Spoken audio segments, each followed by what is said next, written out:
everybody, it's Murray from James Bond Canada. How's everyone doing? It's a gloomy day here in Vancouver. It is raining, but that's okay. We had an amazing summer, lots and lots of sun, and we're in the last hurrahs of summer. It's Labor Day weekend. So obviously there's lots of news coming out, new posters, new trailers. No Time to Die is not far away. We're about 3 weeks away. So I've been very lucky, and I have not missed a Bond premiere in 35 years here in Canada. So today we're going to talk about the James Bond premieres and the movies that I've seen here in Canada, the stories behind them, where I was, what happened, and I think you're going to enjoy this video. If you like our videos, go ahead and hit the like button, hit the subscribe button, and we're going to get started straight away. Here we go. So, 1985 and A View to a Kill. With the MGM logo on the back. And this was the first premiere that I ever saw. Oh, I didn't show you the inside. There you go. So, at the Elgin Theatre in Ottawa. So, this was the first Bond premiere I ever got to go to. I won a pass from our local radio station, CFRA. I was, God, I guess 15 years old. It was amazing. It was like the first time I ever got like even more super giddy than a normal, screening, just because it was so exciting to go to a premiere. It was the first premiere I ever saw at the Elgin Theatre in Ottawa, 1985. Now, for 1987, Living Daylights, 1989, License to Kill, and 1995, GoldenEye, actually, unfortunately, don't have those passes with me. They're in a box somewhere. I still can't locate them, but we're going to move through it and we're going to give you the basic details. So here's a little ad from my home newspaper in Ottawa called the Ottawa Citizen. It says, starts tomorrow. So this premiere, the pass is very similar. It looks exactly like it's in color, of course, and all the details are on the back. This was at the Rideau Centre Cinemas. And the reason this was so cool was because this was obviously the summer that I was able to go to New York City for the 25th anniversary James Bond exhibit at the Museum of Modern Art. So it ran from the beginning of June till the end of July. And so I was there, I think, in the first or second week, around like the 7th. So having that, I was then 18 years old, New York City, the summer. I mean, it was amazing. Check out our pictures and our videos that we've got on our James Bond Canada Facebook page for lots of those pictures. We've done a video about that before as well on our YouTube channel, so check that out. So it was a real kind of, lead up. And of course, it was a new Bond. It was Dalton's first movie. So it's super, super exciting to have been immersed in that New York City MoMA exhibit to then come back home to Ottawa to be able to go and see Living Daylights. I finished high school in 1987, so 1987 Living Daylights was the last premiere that I saw in Ottawa. Moving on, 1989 to License to Kill. Again, this is one of the passes I don't have. It's in the box somewhere. I even thought it was in at my sister's house. I'm not even sure where they are. 1989 License to Kill. This was this was the press kit, obviously. And I got this because I was working at the University of Regina as the arts and entertainment editor for our newspaper called Caroline. And so I got the press kit, and the screening was at the Cornwall Centre Cinemas in Regina. It was the only Bond movie and premiere that I saw in Regina. Obviously, much smaller scale, not like a Vancouver or Toronto show, but it was still cool to go, and it was sponsored by the biggest radio station in Regina at the time, Z99. So that's License to Kill. And the other one that I don't have, sadly, is obviously 1995 GoldenEye. So this was really super interesting because if you check out the pictures on our Facebook page, there was a huge GoldenEye premiere in Toronto in 95. It was sponsored by the Canadian Film Foundation and had huge sponsors like Smirnoff, Yves Saint Laurent, the Toronto Star. It was quite a spectacle, and sadly I did not get to go to that. I was working around the clock.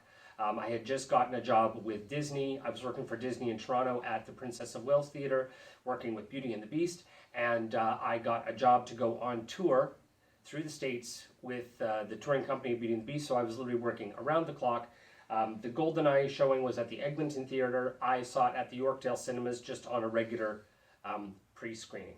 So that was one that I'm sad that I missed, but I just did not have the time or the ability to get tickets to that premiere. But if you want to check out our pictures on our James Gone Canada Facebook page, you'll find it. Moving on. 1997. 1997, Tomorrow Never Dies was the first premiere that I saw here in Vancouver. I had come back in between, and I thought I'd show you this as well, because these were some pretty cool parties that happened back in the day here in Vancouver. You'll see it says On Her Majesty's Secret Service.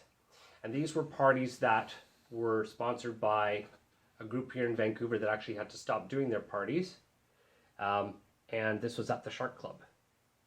And so this was a party that I went to just before the screening of Tomorrow Never Dies here in Vancouver. It's my first one here in Vancouver. There's the pass. And this one was at the Capital 6 Theatre, which is actually no longer there. The interesting part about this is actually when I finished my job with Disney and I moved to Vancouver, I started working at Planet Hollywood. And they were one of the sponsors, along with Much Music, Classic Rock 101, Omega, and Sony Ericsson, who were making all the electronics in the Bond phones back then. So this was the first premiere that I saw here in Vancouver. Okay, 1997. Oh my gosh, 1999. Believe it or not, I was actually back with Disney in '99, and we were in Cleveland, and customer was just there at the show. He came and he happened to be the manager of the BMW dealership, and we were talking Bond, and he invited me to this. It came in this cool little envelope, and this was an exclusive screening. It says "For Your Eyes Only" on the bottom, and this was an exclusive screening by the BMW dealership. So he gave me this, and I got to go to this premiere. And it says, on the back it says, the world premiere of the BMW Z8 sports car. So this was in a suburb of Cleveland called Solon, Ohio. And I was extremely lucky to get to that. So that was for The World Is Not Enough in 1999. What's next? Oh, Die Another Day, 2002. Again, my second premiere in Vancouver.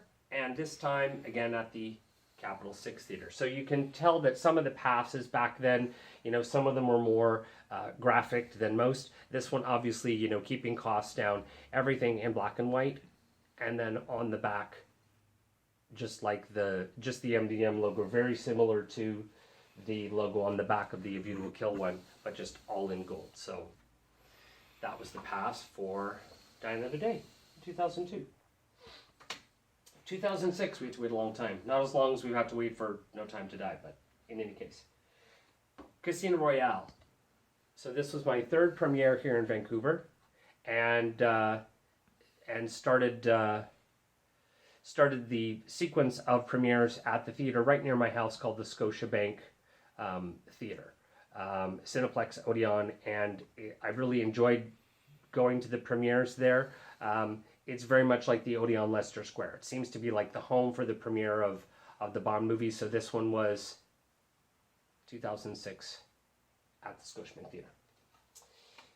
2008, Scotiabank Theatre again. Quantum of Solace, 2008. And again at the Scotiabank Theatre, Vancouver. Skyfall. This was cool because obviously I was in London for the Royal premiere of Skyfall, but they had a premiere here, of course, after the fact, right? Opened 2 weeks later. This one I actually went to Toronto for. So this was super exciting. It was at the Dundas Cinemas in Toronto. So I saw the Canadian premiere of Skyfall in Toronto, even though I was living in Vancouver. So that was super, super fun. And lastly, so I'm wearing the Spectre t-shirt today. By the time Spectre rolled around, all of these cardboard passes, that's why I love these so much, because they're real great souvenirs. They're, they're something tangible that you can hang on to and have a great memory of a Bond movie. So by 2015 in Spectre, everything had gone digital. So this is just they call it an exclusive souvenir ticket from the Odeon Leicester Square in London. So this is, again, just a keepsake. But this was super fun because Sony were fantastic to us during this whole run from 2006 to 2015. And we co-hosted the premiere at the Scotiabank Theatre in Vancouver, along with Z95. We gave away some t-shirts, we did some trivia, and it was really great, of course, because after coming back from seeing the press screening in London for Spectre, the Royal premiere of Spectre, and then I saw it again in the regular theatre before I came home. By the time we got to the premiere here at Scotiabank, I'd already seen it 3 times, so it was really cool. And then the sort of crowning glory, I figured that I would show you the movie passes and some of the party passes. Shortly after the premiere of Spectre, this was probably one of the coolest events I've ever been in Canada, and it was called the 007 November Gala, and it was sponsored by the British Consulate here in Vancouver. So it was at I want to say the Terminal City Club, I think. Terminal City Club, yeah. And yeah, it was spectacular. I mean, the open bar and food. I mean, they gave away prizes. They gave away 2 round-trip first-class flights to London on British Airways. Like, this was a big deal, sponsored by the UK government board in Canada, in cooperation with the British Film Institute to encourage Canada and UK relations. So that's it. That's the little précis. That's the story. 35 years of James Bond Canada premieres and premieres in Canada that I've been to in various places, in Vancouver, in Toronto, and one in Cleveland. And I hope you liked the video. Stay tuned for more stuff. Thanks everyone for watching, and we'll see you again soon. And I hope everyone is looking forward to the release No Time to Die as much as I am. We've been waiting so long. So we'll be in touch, and we'll see you all again soon. Take care, and thanks for watching. What we want is a Casey Fixin 007. I've assigned you to Station C, Canada.